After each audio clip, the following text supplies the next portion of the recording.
Sunday వచ్చిందంటే ప్రతి ఒక్కరి ఇంట్లో చికెన్ కర్రీ అనేది కామన్ కదా. కానీ ఎప్పుడు చేసుకునేలాగా రొటీన్ చికెన్ కర్రీ కాకుండా నేను చూపించిన తీరులో ఒక్కసారి ట్రై చేయండి. ప్రతిసారి కూడా ఇలానే చేయమని ఇంట్లో వాళ్ళు అడుగుతారు.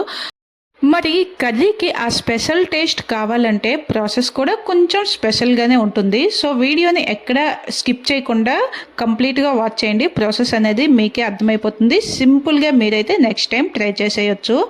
Welcome to my channel Kalyani's family vlogs. నేను మీ కళ్యాణి. చూస్తున్నారు కదా, ఇక్కడ నేను 1/2 కిలో చికెన్ని ముందుగా కడిగి శుభ్రంగా చేసి పక్కన పెట్టుకున్నాను.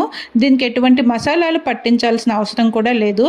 ముందుగా మనం కడాయి పెట్టుకొని ఒక 1/2 కప్ వరకు ఆయిల్ని అయితే వేసుకొని సన్నగా కట్ చేసుకున్న ఉల్లిపాయ పచ్చిమిరపకాయలు కూడా వేసి అవి కొంచెం ఫ్రై అయిన తర్వాత అల్లం వెల్లుల్లి పేస్ట్ని కొంచెం ఎక్కువగానే వేసుకొని అది కూడా బాగా ఫ్రై అయిన తర్వాత మనం వాష్ చేసుకున్న చికెన్ని కూడా దీంట్లో వేసి ఒక్కసారి ఆ ఆయిల్లో ఈ ఆనియన్స్తో పాటు ఈ చికెన్ పీసెస్ని కూడా మంచిగా ఫ్రై చేసుకోవాలి.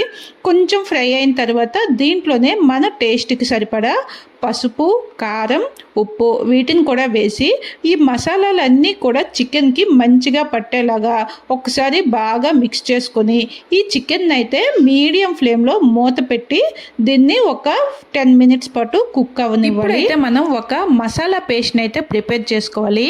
ఈ మసాలా పేస్ట్ కోసం ఏమేమి అవసరం అంటే ఇక్కడ పెద్ద సైజు అయితే ఒక 2 ఉల్లిపాయలు లేదా మీడియం సైజులో ఒక 3 ఉల్లిపాయలు చాలా సన్నగా కట్ చేసుకుని దానిని ఆయిల్లో వేసి మంచిగా ఫ్రై చేసుకోవాలి. మంచిగా అంటే నార్మల్ ఫ్రై చేయడం కాదు, అవి బ్రౌన్గా అయ్యే వరకు, అలానే అస్సలు చేయకూడదు. చూపించిన విధంగా చక్కగా బ్రౌన్గా అయ్యే వరకు ఫ్రై చేసుకోవాలి. కావాలంటే ఇలా ఫ్రై చేసుకునేటప్పుడు వాటిపైన కొంచెం సాల్ట్ కూడా చల్లి ఫ్రై చేసుకొని పక్కన పెట్టుకోవాలి. చూసారు కదా మనం ఫ్రై చేసుకున్న ఆనియన్స్ ఎంత మంచిగా వచ్చాయో.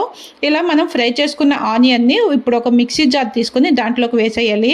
మిక్సీ జార్ కోసం ఏం అనుకోవద్దు. ఇప్పుడే నేను ఫ్రెష్గా అల్లం వెల్లుల్లి పేస్ట్ చికెన్ కర్రీ కోసం ప్రిపేర్ చేశాను కదా, దాంట్లోనే ఈ పేస్ట్ని కూడా ప్రిపేర్ చేస్తున్నాను.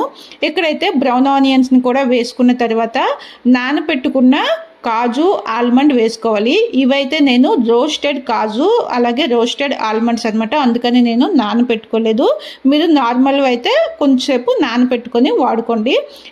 అలాగే ఒక మీడియం సైజ్ టొమాటో 1/2 కప్ వరకు తాజా పెరుగు వేసుకొని మెత్తని పేస్ట్ చేసుకోండి. టొమాటో అనేది ఆప్షనల్, నచ్చకపోతే స్కిప్ చేసేయండి.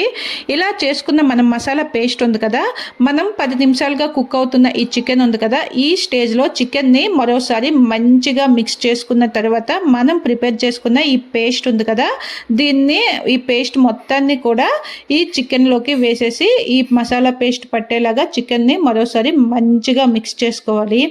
ఇలా మనం ఈ మసాలా పేస్ట్ని వేసిన తర్వాత ఆ చికెన్కి మంచి ఫ్లేవర్తో పాటు ఆ టెక్స్చర్ కూడా చూడడానికి చాలా బాగుంటుంది.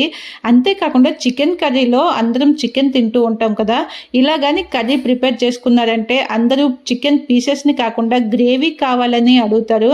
ఎందుకంటే మనకి ఈ గ్రేవీ టేస్ట్ అనేది అంత బాగుంటుంది. ఇలా మనం వేసుకున్న మసాలా పేస్ట్ మొత్తం చికెన్కి పట్టించుకున్న తర్వాత అదే మిక్సీ జార్లోకి కొంచెం వాటర్ని వేసి తిప్పి దీంట్లోకి వేసుకోవాలి.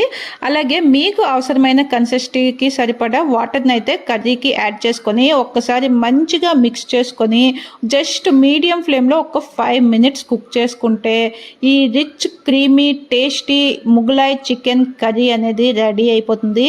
నేనైతే దీనిని రోటీస్తో తినడానికి ప్రిపేర్ చేస్తున్నాను. సో కొంచెం వాటర్ని కొంచెం ఎక్కువగా వేసుకున్నాను. చెప్పాను కదా అందరూ గ్రేవీ అడుగుతారని, అందుకని ఎక్కువగా వేసుకున్నాను. కానీ ఇలా సెమీ గ్రేవీ కన్సిస్టెన్సీలో ఉన్నా కూడా కర్రీ అనేది చాలా బాగుంటుంది.